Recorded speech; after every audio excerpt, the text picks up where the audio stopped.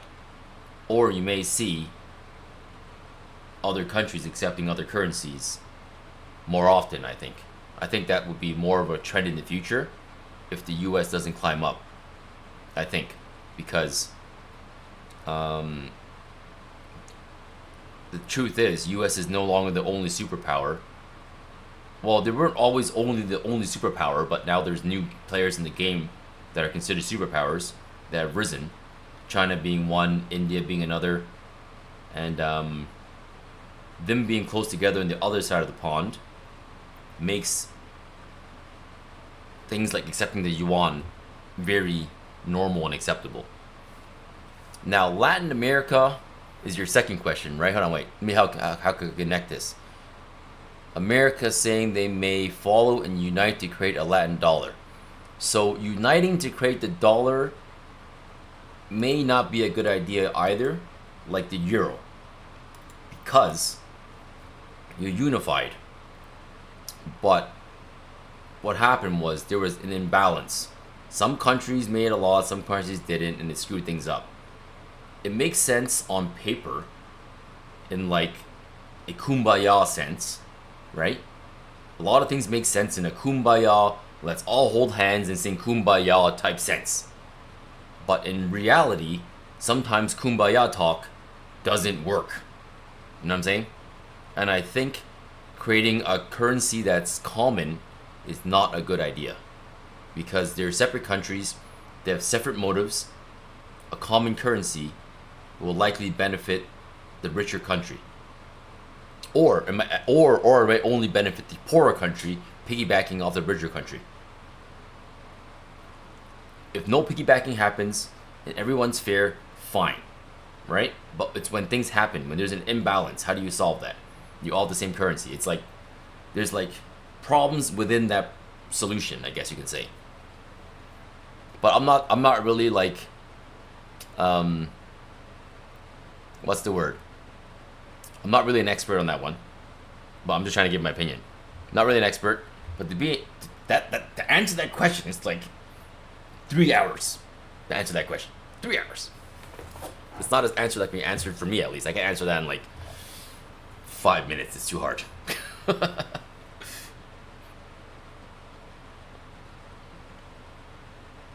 Yeah, but mind you, like, another reason why there's certain things I don't want to say is because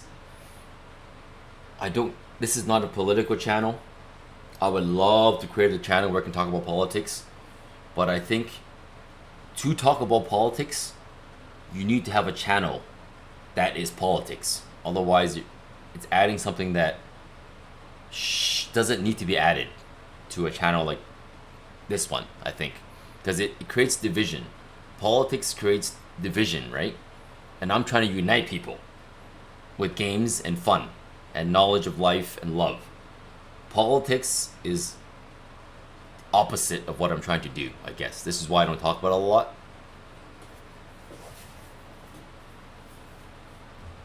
But if I was to do another channel where it was just politics, and I would do it, and no problem. I would speak everything. You know what I'm saying? Hey, what's up, the real Giga Chattis? It's morning time soon, guys. I've showed you how morning lights progresses.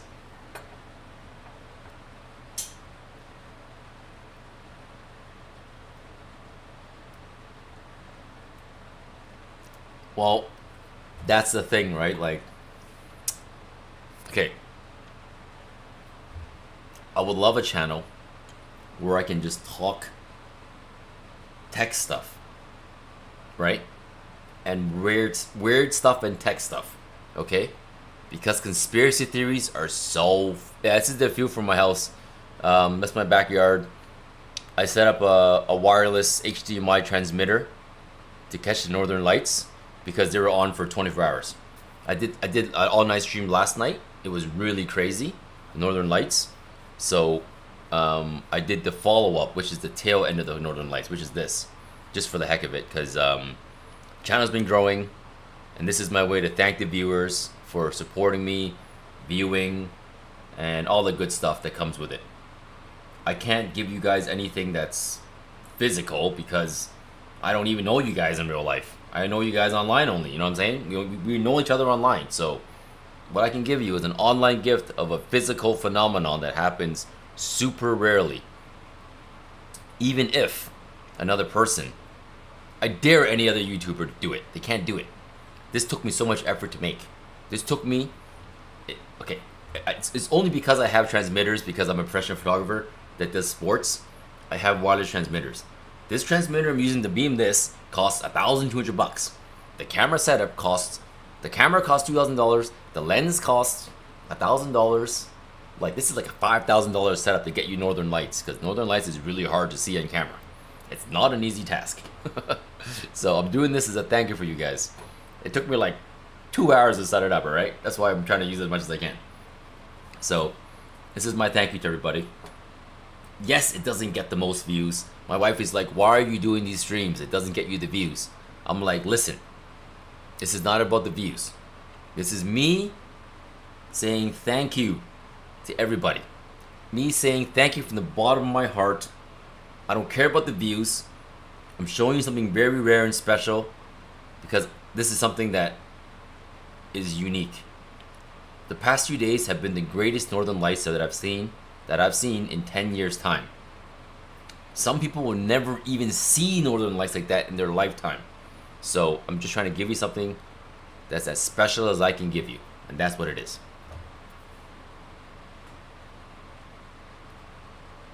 I'm lagging? Uh-oh.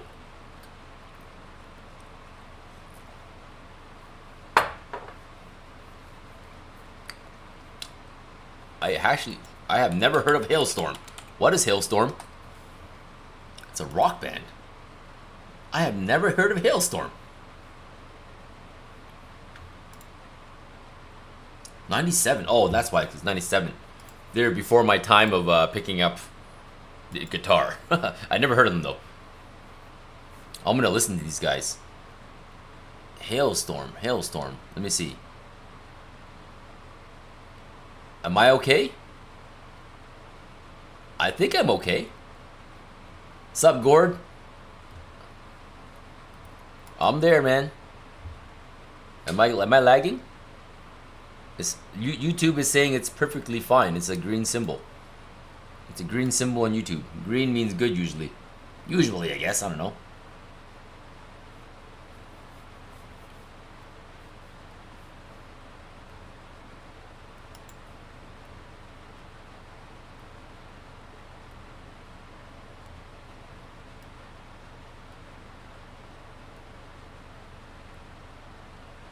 Ah, cool, man.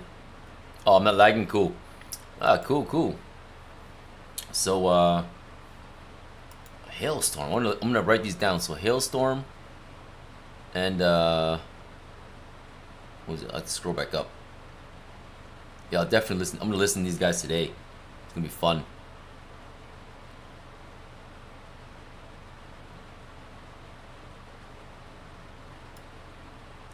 I don't know any of these names. Mind you, though, music hasn't been like the focus for like, wow, my God, 17 years. I haven't been focusing on music for 17 years. That's how long it's been. Crazy to say, actually. So crazy to say that.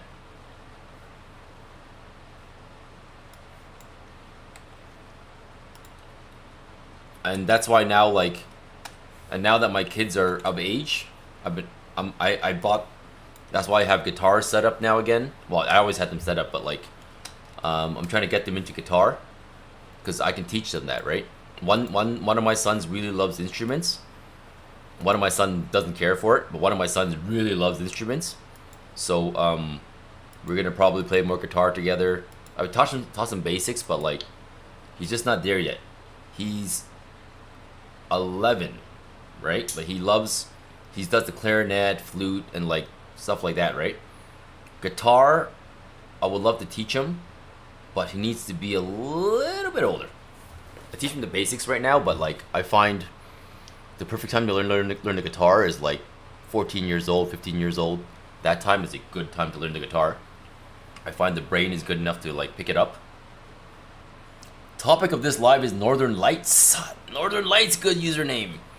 This is the second day of Northern Lights, man. This is a leftover. It's actually morning now, my time. It's like 7 a.m. Northern Lights are gone. If you rewind to the beginning, you will see the Northern Lights that we saw right in the beginning. And it was a tail end of yesterday's Northern Lights. I'm going to give you a link. I'm going to send this link again. I've been pasting this link over and over and over. I'm going to paste it again right now. Because it's yesterday's Northern Lights.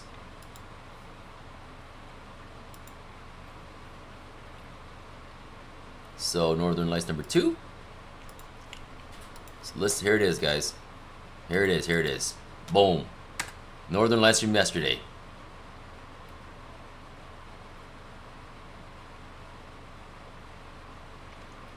You have to do a stream where you just listen to some tunes and take some requests. That would be fun, actually.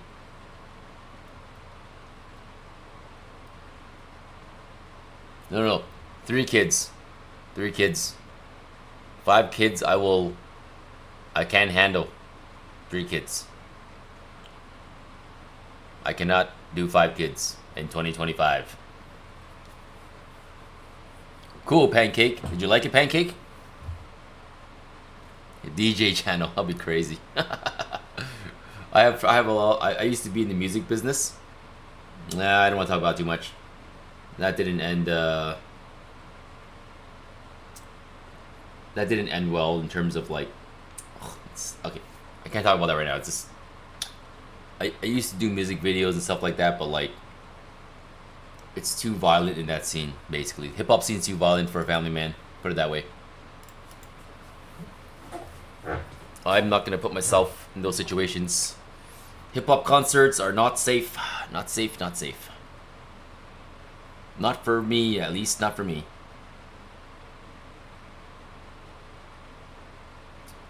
Share some wisdom, please. How are you? I had courage to have kids. You know why? This was how I always thought about it. I'm glad it worked out. Well, when I was young, I wanted kids young because I wanted to have a good old life. I felt that when I had uncles and stuff that had kids old, and I always felt that it was a bad decision. Not a bad decision, right? Like if you met your wife or whatever, you met your significant other later in your life, that's different, okay? You met later, you had kids later, that's different. I've had people in my life when I was young that were married for like 15 years and then decided to have kids in their 40s. And I'm like, why did you marry for 15 years and have kids in your 40s? It wasn't because of compatibility, it wasn't because of genetics, it's because you just didn't want to have kids. But I'm like, having them at 40 is the worst choice by choice because you're weak. I'm not as strong as I was when I was 27. I started having kids at 27. It takes a toll on your body so hard to have kids. I swear. If you don't have kids, you don't know what you don't know what not sleeping is. Put it that way. You don't know what not sleeping is until you have kids. Because when you don't have kids, you can sleep whenever you want. The moment you have kids, you learn what not sleeping is. Because they don't let you sleep. And until they're like 6, 7 years old, you're not sleeping. I'm telling you right now. If you have 3 in a row, you're not sleeping for 10 years. I'm telling you right now. So it's best to have them when you're young, when you're like energetic. If I had 3 kids starting now, oh my god, you have no idea how much more older I would look by the end of it. It would take a toll on me hard.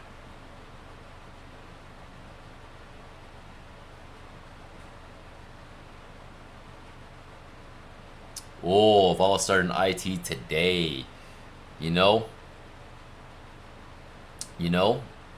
start IT today. I guess the most common thing in IT today, this is the part that's tough, okay? I've had this question asked me by a lot of people.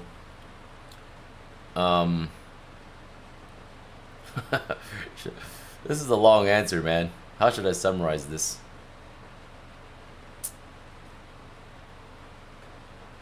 Oh, okay. Can I first start by saying this? If I was to start again today, I wouldn't do IT. Because there's a lot of options that isn't strictly IT that I have available. That's one, which would make more sense of everything else I say afterwards. But if I was to do IT, again, let's just say my business went bankrupt. My fallback is computers. It wouldn't be like singing, it would be computers because I'm good at that. Okay, what I would go into, me specifically, I would go into AI, but I would not at a programming level. I would use AI at a very high level, but not at a tech level, to make businesses more efficient. There's many ways you can do that without even knowing technicalities. I don't think it's as important as it used to be to know all the megabits and procedures and protocols and acronyms and blah blah blah. I don't think that is as important as it used to be. Because, for example, back in the day, if you wanted a server, you have to physically know how to set one up. These days, you just boot one up on the cloud, right? You don't got to be as technical as it used to be. You know what I'm saying? You don't need a support team. You don't need a support team because Amazon's there for you.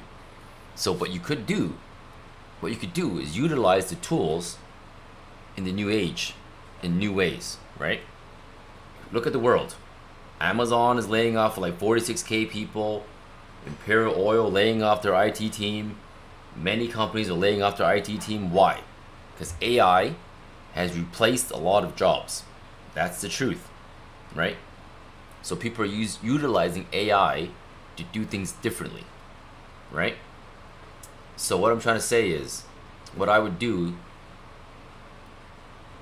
is use AI to do something. What? I don't know. But as an example, what I'm trying to talk about is, when I was young, I was a software developer. Now, you can get AI to program for you. And the AI programs better than me. Better than me. I thought I was good. They do better than me. AI does it better than me, quicker than me. I'm slow. I am like a T800.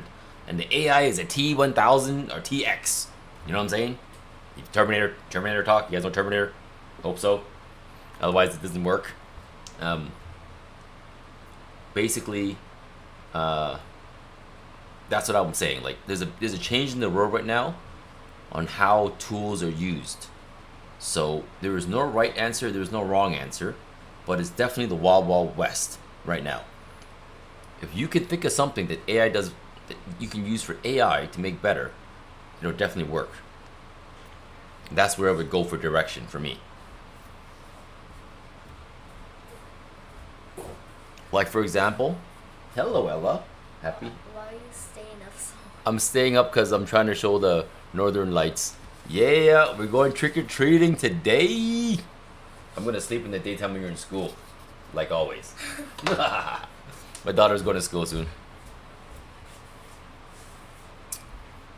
How do you make a career? Okay, this is how you make a career from tech. You ready?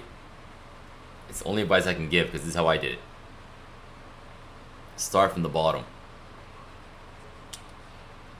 The reason why in the end I was so good at everything is because I started from the bottom. That's why. I knew support from the bottom up. I knew development from the bottom up. Don't care about money. Okay? Level 1 tech support does not pay well. It doesn't. But it pays okay. It doesn't pay like crap. It pays okay. But if you stick to it, you will raise to a level 2 support, which does pay well. Know that your job is not going to be like fun. It's not going to be fun. Support's a grind, unless you're a geek like me and you enjoy that computer stuff. If you're a geek and you enjoy computer stuff, it's not going to be a hard grind for you because you're going to have fun. You're going to enjoy it. So the first step of the IT career, level 1 support. Gets your foot in the door. It's not hard to get because you're not requesting for a lot of money. Lower paying jobs is easier to get. You're not requesting for a lot of money. Level 1 support, now you have it. Work there for a year, or at least work there. Work level 1 support. While you work level 1 support, apply for another job. Why? Because it's easier to get a job when you already have a job. Don't wait till you don't have a job to apply for another job, because that's when it's hard. So while you're working level 1 support, apply for another job. If you don't get a better job, oh, it's okay. Keep working level 1 because you need the experience. After a certain amount of experience, you're going to find that companies will start answering you because companies want guys with experience, right? And at that point, you can start your career. Because once you get into a company, work support for a while, you know their processes, make sure you make yourself valuable. When you're in your career, make sure you make yourself valuable. I talked about how I made myself valuable. I became a database connectivity specialist. I can authenticate your database through a security firewall anytime. Like, it was my specialty. I can look at the logs and tell you what went wrong in the authentication process and what you have to fix. It would be like authentication errors left and right. I would tell you what to do. I'd be like, you gotta fix your domain rules right here because your domain is blocking my authentication, blah, blah, blah, blah, blah, blah, blah. Or, oh, an SQL server, you don't have it set to mixed mode. Your admin rights are wrong. You don't have the right database administration roles assigned because databases have roles that you assign. It's like a database thing. Yeah, anyways, make yourself valuable. But that's what I'm trying to say. C Viper can debunk everything you've said with her gauntlet. Yes, Z Viper is a little bit different. Z Viper is special, you can say. I wish I was like her. Sup, Victor? So basically, SK people, PPL, Skipple? Is this Skipple? Am I saying Skipple? Am I saying your name right, man? Skipple? SKPPL? What is that? What does that pronounce? So that's kind of my advice for like how to start a career. The reason why I'm saying this is because I meet a lot of people and they say, I want to start a career in something I want to do. That makes, basically, by making that requirement for yourself, I want a career that I'm happy with and what I want to do. By saying that, you've reduced your chances and options down to like almost nothing. Because no job is going to be fun. You know what I'm saying? Like, how many jobs are fun? Every job sucks. Accept it.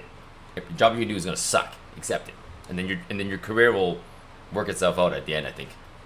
Remember, when I was young, I talked about the jobs I had when I was young. Like, they were not pretty. Oh, Apple. It's just Apple. All right. Scap. Okay. Cool. Sober salad. Cool. Sober salad. All right. Just Apple. So Apple. That's kind of what I'm getting at, right? Like, don't be picky. I know a lot of graduates are like, oh, I don't want to apply for this because it's bad, right? The job's bad. What I'm trying to say is to start your career, you need experience. You need to get your foot in the door. Get your foot in the door, and if the company sucks or is not good, find another job. You're early in your career, it doesn't matter. But when you find a company that's good, stick to it. Stick to it for a while. Don't be moving every single 2 months. You may think moving every 2 months will get you raises, but companies will see that in your resume and not like it. If you're talking about career, long term, they want to see you stick to the company like 2-3 years kind of thing. So in the beginning, try to stick to a company for a long time, if they're okay. You know, if they're really garbage, don't stick to them. But sometimes it's an evil you have to accept. Like, I worked so many crappy jobs that were like absolute crap. But I needed to because I was poor. Didn't have an option. I accepted my fate of doing crappy jobs. So I hope that makes sense, man.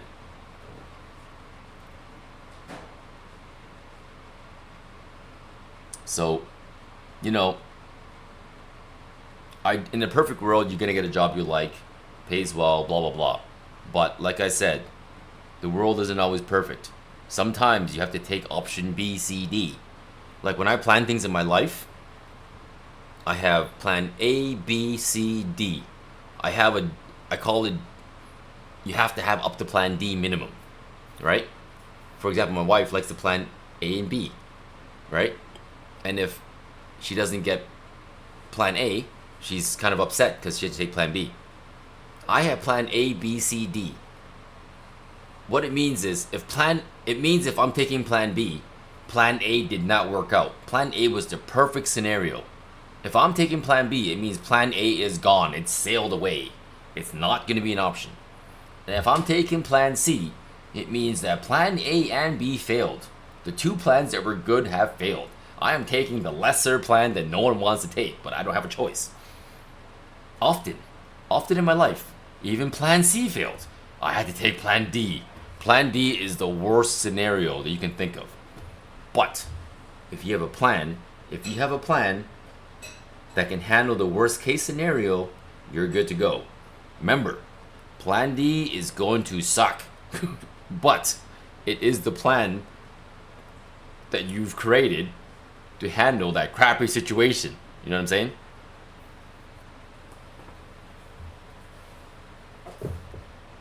Yeah, 14 years. 14 years is a good time, you know? IT work is, like I said, I always have said this. IT work is not glorious. It's not glorious, okay? You're in a room. Often you don't get invited to the parties because you got to stay and support it. The systems. You got to stay up late when everyone sleeps. You got to upgrade the systems on holidays while everyone's partying. Like, it's just the way IT is. It's not glorious, but it's cross-functional. You can go anywhere in the world, get a job, because computers don't change. Technically, not by much, right? What do you want? Want your blade? My son's getting his blade. You bring it to school? Can't bring that to school. You get suspended. I'm not. Okay, good. Don't bring the sword to school, huh? If you bring it to school and your teachers call me, I'm gonna beat you up. Don't bring it to school. Don't bring the sword to school. All right, good. Put it in your room. I don't bring it to school. Reminding my son to not bring the sword to school. He's bringing one of my swords to Halloween, and I'm like, do not bring it to school. You will get in trouble.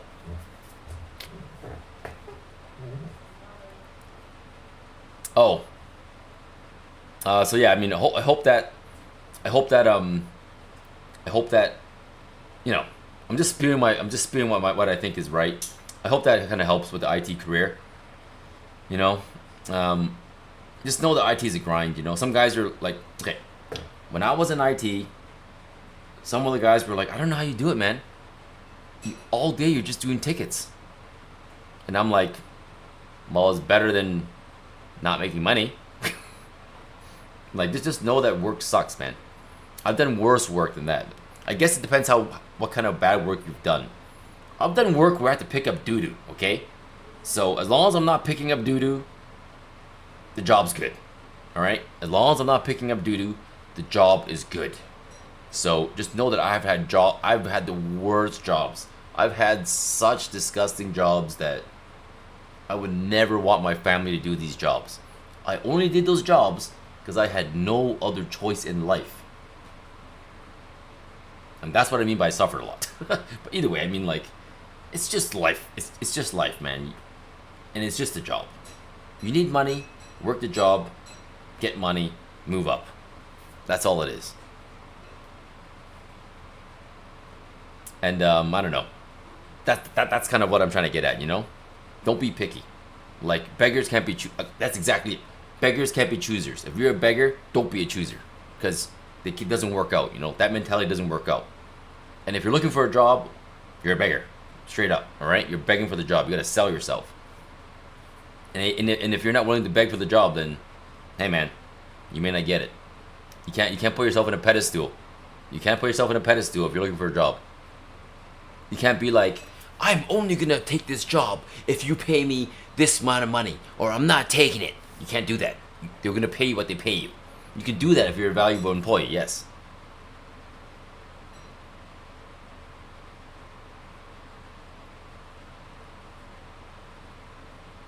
Hey, Apple. Your dad is a good dad, man. I respect your dad. It's a tough life. It's a tough life, but I'm sure your dad is, if he's anything like me, He's willingly sacrificing his blood for you. I tell that to my kids. It's my blood I'm sacrificing. Like all this, everything I've done, I was like, it's blood sacrifice. I've shaved years off my life for my kids, working my butt off. Oh my god, it's morning.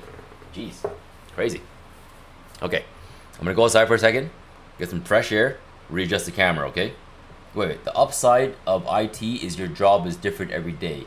The downside of IT, yes, your job is different every day. That is definitely true. Basically, in IT, you are a firefighter, but you're not putting out fires like physically.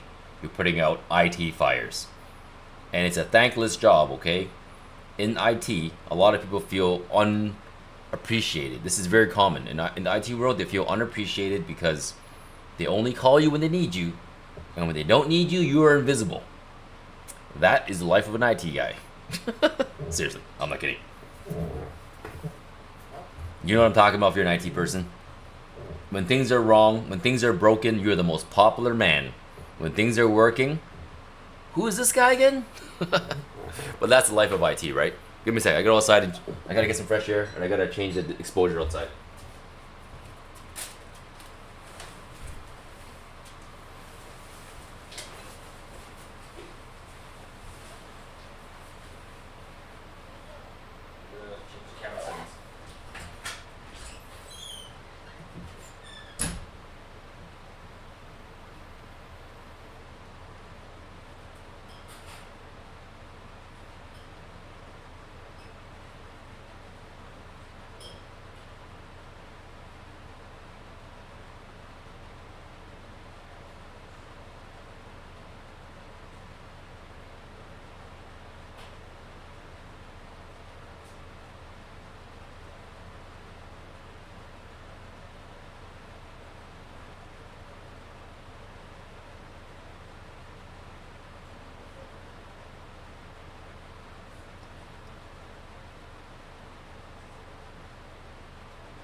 Alright, well, that's the sunrise.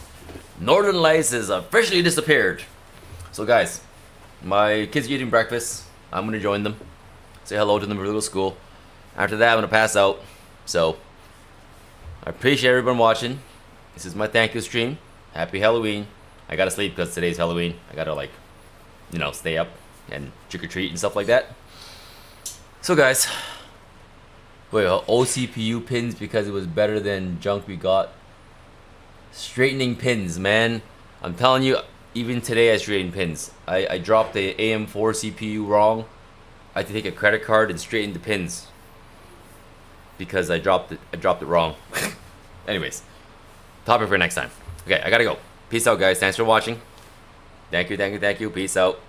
I'm gonna sleep now after I feed my kids. I'm gonna wake up. I'm gonna do a stream, probably Street Fighter. Oh no. I'm gonna stream Diablo 4 because I can't do Street Fighter today because it's Diablo 4. I gotta do a Halloween theme, either Silk Song or Diablo 4. I need something with a bit of like Halloweenish feel for Halloween. So Diablo 4 or Silk Song, Resident Evil, I don't know, something like that. I'll figure it out when I sleep. And we'll play that, and then tomorrow we'll resume Street Fighter, or tonight. I don't know. Happy Halloween, guys. See ya, man. Bye-bye. Bye-bye. Best family show ever.